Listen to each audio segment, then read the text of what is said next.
মই আপোনাক দেখাব গৈছোঁ ৰাতি সন্ধিয়া ৰাতি মদ খাই অভাৰ স্পীডত গাড়ী চলাইছে। গাড়ীখনৰ নম্বৰ হৈছে এইখন হ'ল গাড়ী নম্বৰ হৈছে AS02 এই চাই গাড়ীখনৰ নম্বৰ।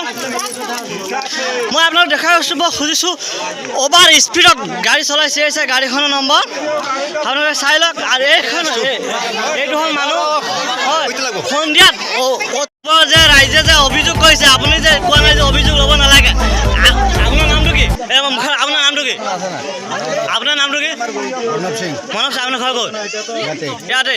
আপুনি যে এজন মানুহে খুন্দা মাৰিবলগীয়া হৈছিলে মহিলা মানুহক, আপুনি যে কৈছে এওঁলোকৰ ওপৰত কোনো একশ্যন ল'ব নালাগে। ইয়াত মহিলা মানুহ এজন খুন্দা মাৰিবলগীয়া হৈছিলে।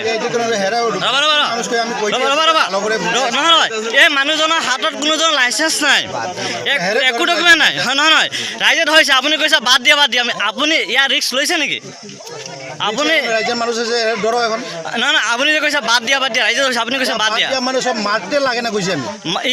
ইয়াত কোনো হাত দিয়া নাই, কোনেও হাত দিয়া নাই।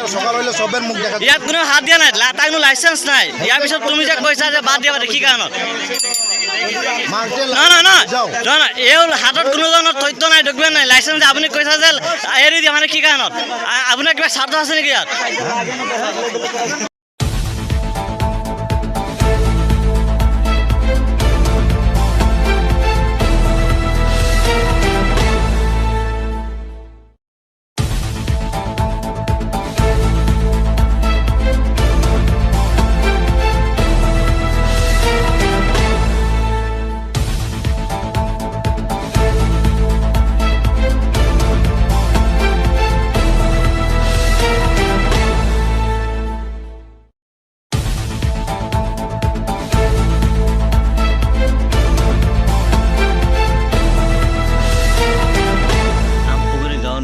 বাবে এজন ব্যক্তি আহত হৈছে আৰু যোনে বাইক চলাইছে ইও কোনোজনৰ নথি পত্ৰ নাই আৰু বাইক চালকৰ কোনোজন লাইচেঞ্চ নাই, কোনো RC নাই। এওঁলোকে কেনেকৈ বাইক চলায়? আৰু লগতে লংকা আৰক্ষী বিষয়াসকল আৰু শংকৰনগৰ আৰক্ষী বিষয়াসকলে এই চালকসকলৰ ওপৰত কেতিয়া চকু দিব? এওঁলোকে কোনোজনৰ বিনা ডকুমেণ্টত গাড়ী চলায়।